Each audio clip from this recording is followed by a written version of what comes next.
Um, Saturday, late, no, excuse me, what's today? Friday. We're gonna talk about the NFL. We're gonna talk about college, then basketball. Maybe that's what we're gonna talk about tonight. So we're gonna start off with um, the Bears beating the Eagles 24-15.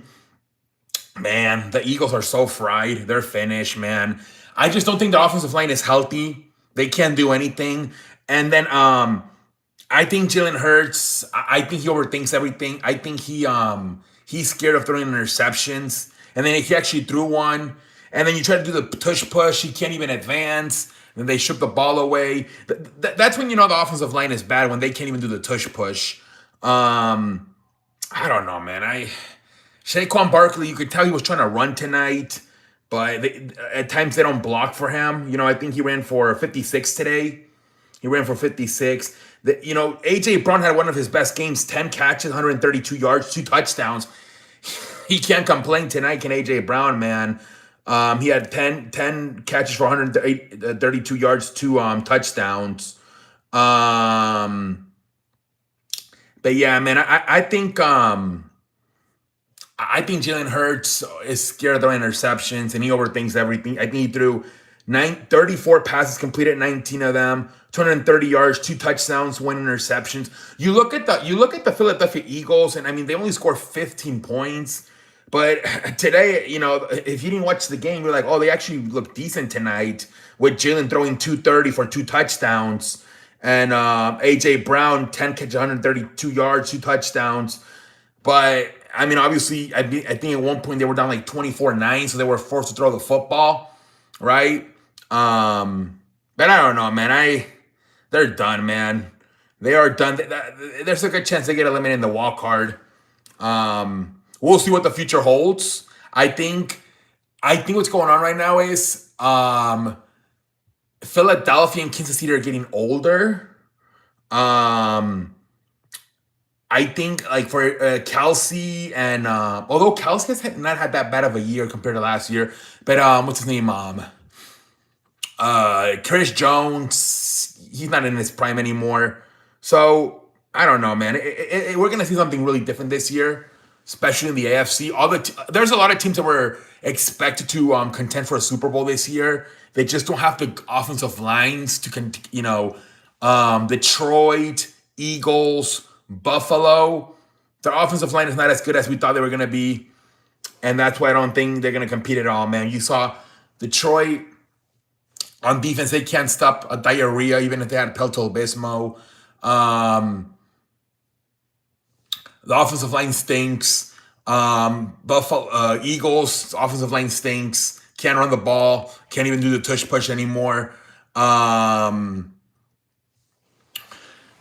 you saw what happened to Buffalo, giving up, what was it, like 7 sacks to Houston.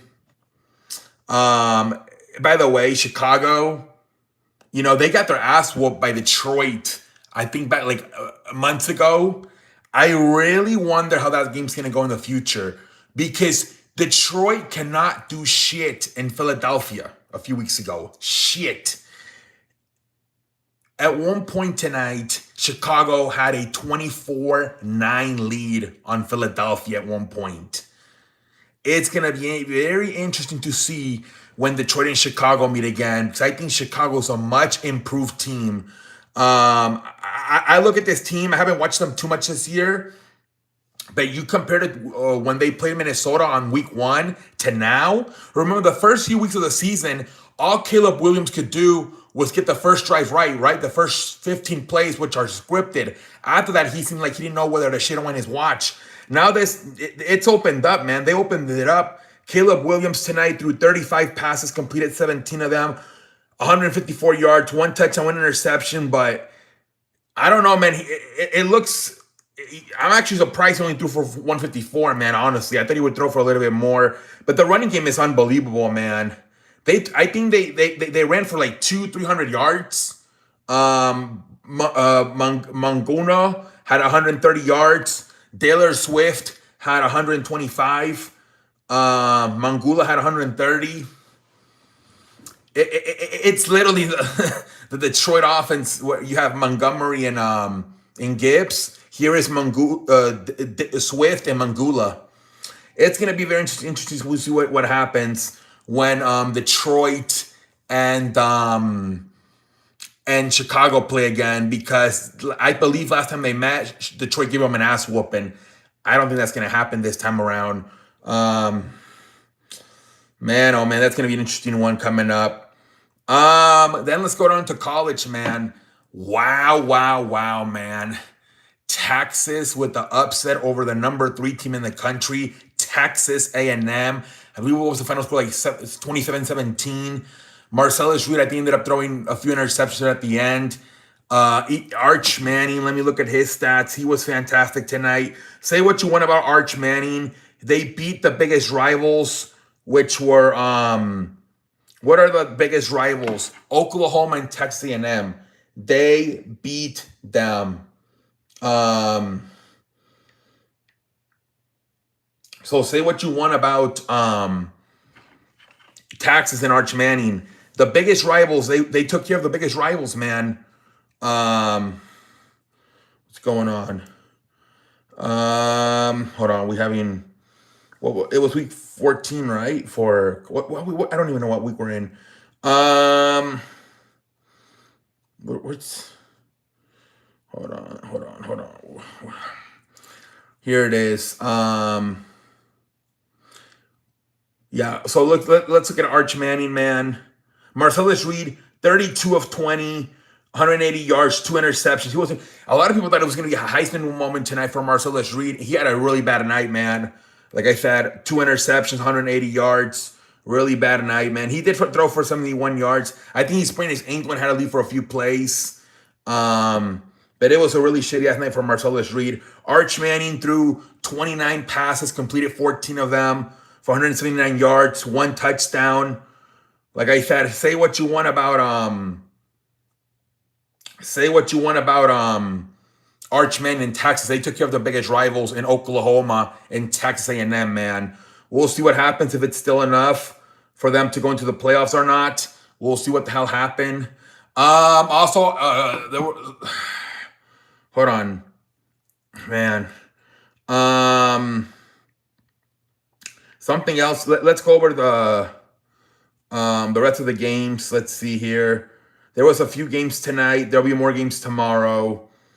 So let's see.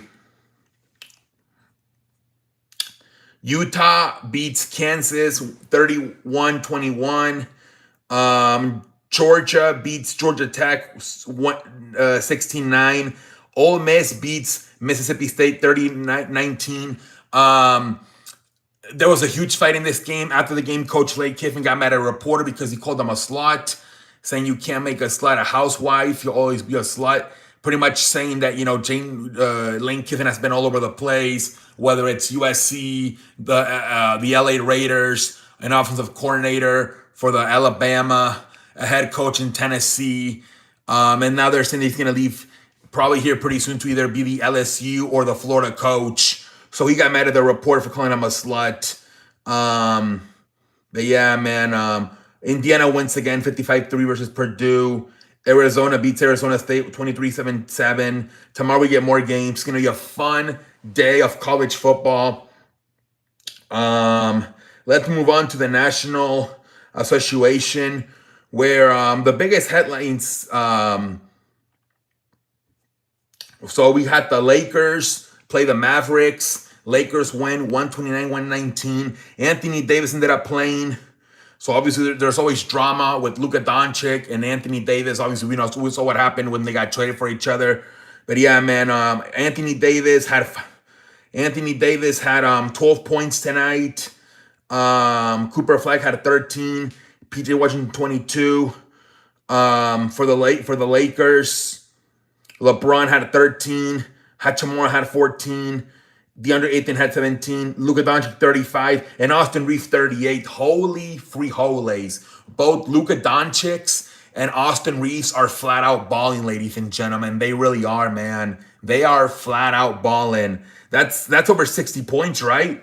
Luka Doncic 35. Austin Reeves 38. Holy frijoles, man.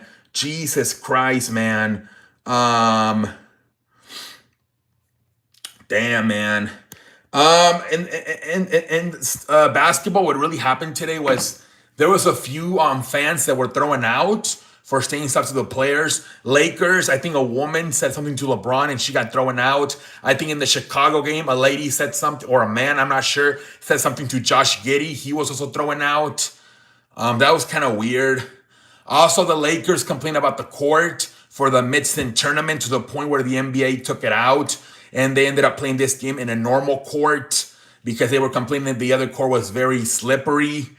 I do wonder eventually if the NBA's like they're gonna keep the instant tournament, but they might do away with the courts if this continues to be a problem.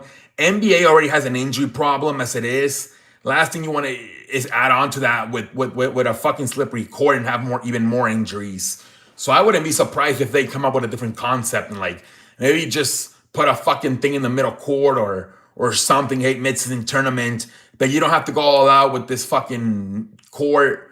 If it's not safe, maybe just like I said, nobody really gives a shit about the instant tournament, honestly, to be honest. Us fans, if we're gonna watch basketball it's because we want to watch basketball. We don't care if it's the mid-season tournament or not. It's nice for whoever wins it. I think you won $500,000. So nice for like especially the role players don't really make a lot of money. But I think they're doing too much with these special courts, especially if they're not safe for the players. If I was Adam Silver, I'll do away with them APP as soon as possible.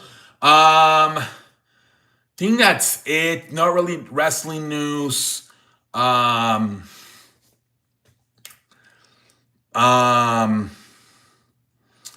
Not really baseball news. I think that's it. There is some NFL injury news. Jane Daniels will not play. He's still dealing with his shoulder injury. But Jackson Dart, Aaron Rodgers, and CJ Stroud have been clear. They will be coming back. CJ and Jackson Dart from concussions, and Aaron Rodgers from a broken wrist. So those three guys will be activated this Sunday. As far as Jane Daniels goes, he is still hurt. I wouldn't be surprised if they shut him down, man. But Washington is going nowhere this year. We'll see what the future holds. But that's pretty much the news today, ladies and gentlemen. In sports, that is pretty much the news. I'm gonna go head over there and watch some wrestling tonight. Tomorrow is Survivor Series. So I'm gonna go watch some fucking wrestling and then probably I don't know what the hell I'm gonna do, man. I gotta kind of have to get up early tomorrow. Probably gonna have to call it a night. But anyways, have fun tonight. Holla, man. What the fuck is happening?